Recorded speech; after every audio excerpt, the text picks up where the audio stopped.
KTM diduga mencoba meminta Dorna untuk bisa mengulangi apa yang telah dilakukan bersama Gas-Gas dan mengusulkan tim ketiga di MotoGP dengan nama pabrikan MV Agusta. Pembalapnya siapa? Tentu saja usaha ini untuk mengakomodasi dua bintang mereka, Pedro Acosta dan Marc Marquez. Memang untuk saat ini hanya sebuah spekulasi semata. Namun bagaimana jika MV Agusta benar-benar turun ke MotoGP? Satu-satunya gambaran adalah dengan corak atau livery motornya yang bikin menarik. Motor legendaris yang digunakan oleh legenda Giacomo Agostini, namun dengan angka 93 di atas plat warna kuning. Dan kira-kira gambarannya akan seperti berikut.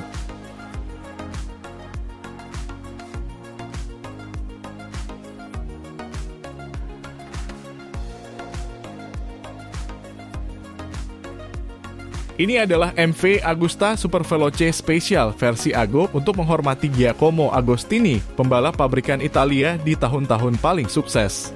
Versi khusus ini dibuat terbatas hanya 311 unit, yaitu jumlah kemenangan yang diraih Ago saat membalap untuk MV Agusta.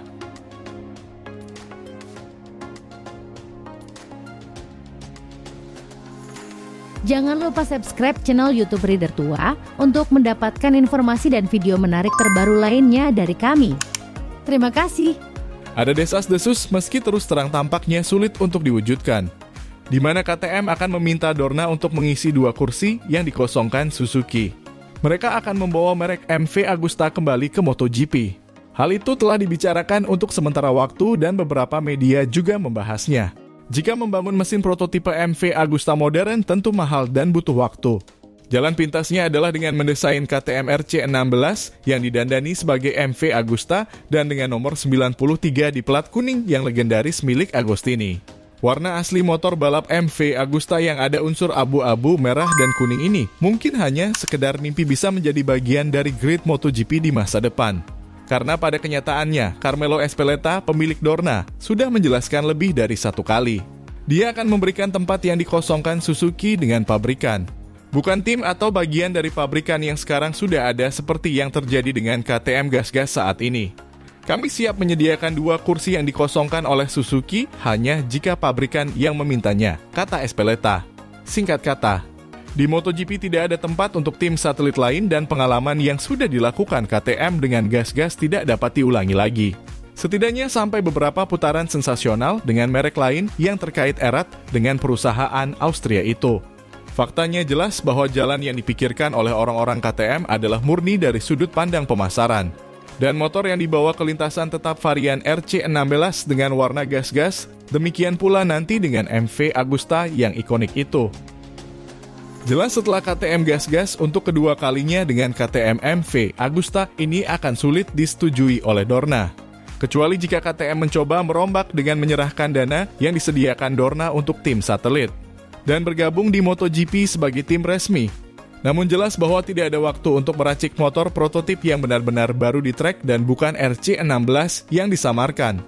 Namun usaha untuk mengajukan ide ini tetap ada. Beberapa sumber di paddock mengkonfirmasi bahwa pabrikan KTM asal Austria itu benar-benar telah mencoba mengusulkan tim impian bermerek MV Agusta dengan Marc Marquez dan Pedro Acosta sebagai pembalap untuk tahun 2025. Upaya yang telah dilakukan dengan merek Husqvarna tetapi Dorna dengan tegas mengatakan tidak. Sementara Ezpeleta akan lebih ragu ketika proposal tersebut menyangkut merek MV Agusta. Karena jelas bahwa warna-warna itu kisah tentang livery itu dan pembalap legendaris yang membuatnya terkenal yakni Agostini akan menjadi berita besar bagi media. Secara ekonomi akan menguntungkan KTM sebagai pemilik 25,1% saham MV Agusta. Jadi secara kualitas tontonan atau tingkat persaingan mungkin kurang menarik karena motor sama yakni KTM RC16 tapi beda livery saja. Media akan senang dengan berita ini. Dan mungkin judul yang menarik adalah Marc Marquez memakai motor Giacomo Agostini untuk menyamai atau melampaui rekor gelar dunia Valentino Rossi. Itu akan menjadi kisah hebat yang akan menjadi berita terbesar dalam sejarah balap. Menyatukan tiga legenda sejati dalam sejarah balap motor. Namun sekali lagi untuk saat ini sepertinya itu hanya spekulasi semata meskipun akan indah sebagai sebuah cerita di dunia balap roda 2.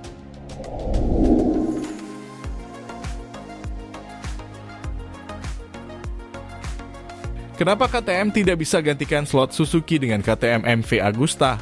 setelah hanya mampu menjadikan GasGas sebagai tim pabrikan bayangan. KTM gagal membawa Husqvarna, dan bisa jadi ditolak juga dengan MV Agusta dengan konsep sama untuk menggantikan slot Suzuki. Bahkan dengan memperkuat tim pabrikan dengan 3 pembalap untuk selipkan Pedro Acosta, di antara Binder dan Miller tetap ditolak. Selain karena motor yang digunakan adalah sama, yakni KTM RC16. Dengan 3 pembalap akan mengganggu keseimbangan tim satelit mereka sendiri. Hervé Poncharal sebagai presiden IRTA menjelaskan kenapa Dorna menolak ide KTM itu. Ternyata bisa disimpulkan secara singkat bahwa dampaknya akan menutup pintu pabrikan lain yang akan masuk ke MotoGP. Hingga saat ini 2 tempat yang hilang dengan kepergian Suzuki di MotoGP tidak terisi kembali. Untuk kelas MotoGP 1000cc tetap dengan 22 pembalap. Dan terungkap di GP Assen dengan penjelasan Hervé Poncharal, di mana agar jumlah rider di kelas utama 1000cc bisa kembali ke 24 pembalap di grid, merek lain harus masuk ke MotoGP. Artinya sebelum ada pabrikan pengganti Suzuki, jumlah pembalap akan dipertahankan seperti sekarang.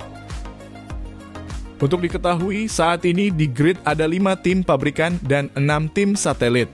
Menurut Hervé yang terbaik adalah dengan skenario 24 motor, 6 produsen dan masing-masing memiliki 1 tim satelit dengan 2 motor. Pada prinsipnya, mereka ingin menjaga keseimbangan ini. Karena sekarang ada 5 produsen, jadi mereka akan menunggu 1 pabrikan baru lagi untuk bergabung. Bos tim asal Prancis itu berujar, pabrikan yang diragukan adalah BMW dan Kawasaki. Mereka adalah 2 pabrikan yang sebenarnya memiliki pengetahuan dan kekuatan tentang balapan. Triumph mengatakan mereka belum siap dan puas dengan Moto2. Mungkin Suzuki juga ingin kembali. Siapa tahu? Katanya. Oleh karena itu, 22 pembalap masih dipertahankan di track. Tetapi untuk mencapai 24 rider seperti yang sebelumnya, harus menunggu pabrikan baru bergabung dulu. Jadi 2 tempat itu dicadangkan untuk itu mengacu pada pabrikan baru. Jika kita memberikannya kepada tim satelit lain, itu akan menutup peluang bagi pabrikan lain untuk masuk. Ketika kita mulai melanggar peraturan, kita sendiri yang akan menciptakan banyak ketidakpastian.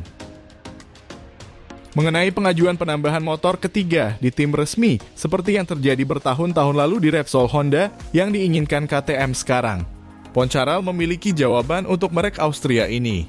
Kami semua menentangnya. Juga kita tidak dapat memberikan tempat secepat itu selama setahun, itu tidak mudah. Itu akan menimbulkan banyak masalah. Ambil contoh Acosta dan KTM. Anda akan memberikan nilai lain kepada produsen. Itu juga akan mengurangi nilai dukungan teknis ke tim satelit. Hervé Poncharal bekerja dengan Pierer Mobility AG dan telah menjalankan tim satelit KTM Tech 3 yang sekarang dikenal sebagai tim GasGas selama beberapa tahun. Dia menjelaskan apa arti timnya sendiri baginya.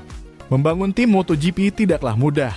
Siapapun yang akan melakukan itu akan mengatakan mereka tidak akan bisa melakukannya selama 1 tahun. Investasinya akan terlalu besar. Setidaknya butuh 5 tahun. Bisa disimpulkan tidak akan mudah jika KTM akan memasukkan merek dari cabang perusahaannya lagi dengan memakai slot Suzuki untuk mengakomodasi Marquez dan Acosta. Bagaimana dengan Ducati yang memiliki banyak tim satelit? Nah, satu-satunya cara adalah KTM harus juara dan kompetitif dulu sehingga menarik tim satelit untuk bergabung.